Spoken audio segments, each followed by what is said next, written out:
और शिष्य की कहानी सुनाना चाहती हूँ। इस कहानी का शीर्षक है श्री कृष्ण की गुरु दक्षिणा। सांदीपनी ऋषि अत्यंत तेजस्वी ऋषि थे।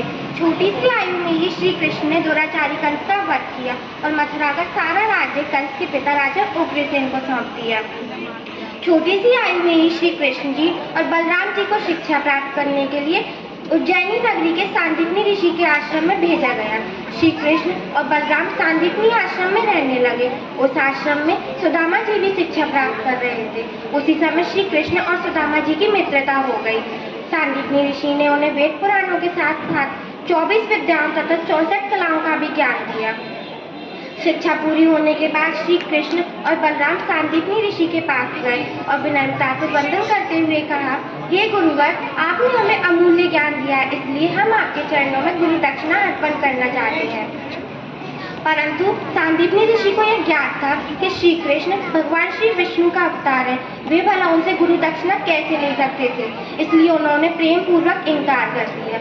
तब श्री कृष्ण और बलराम गुरु माता अर्थात सांदीपनी ऋषि की पत्नी के पास पहुंचे और उन्होंने उनसे गुरु दक्षिणा लेने के लिए प्रार्थना की। गुरु माता ने उनकी प्रार्थना प्रेम पूर्वक स्वीकार की और कहा, पुत्रों, तुम्हारे समान ही मेरा भी एक पुत्र था।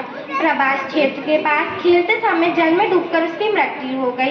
दक्षिणा के रूप में तुम मुझे मेरा पुत्र लौटा दो। श्री कृष्ण और बलराम जी को दक्षिणा देने का अवसर मिलने पर अत्यंत आनंद हुआ और वे गुरु पुत्र को ढूंढने निकल पड़े। दोनों भाई प्रभास क्षेत्र पहुंचे। वहां जाकर उन्हें पता चला कि गुरु पुत्र को एक शंखासुर नामक राक्षस ले गया है, जो कि समुद्र में एक पवित्र शंख के अंदर रहता है, जिसे 5 जन्य शंख भी कहते हैं। दोनों भाई समुद्र में प्रवेश करते हैं। वहाँ उनका युद्ध शंखासुर से हुआ। श्री कृष्ण ने शंखासुर का पेट चीर दिया, परंतु वहाँ पर गुरुपुत्र नहीं था। दोनों भाइयों ने शंख के चारों ओर ढूंढा, परंतु वहाँ पर भी उन्हें गुरुपुत्र नहीं मिला।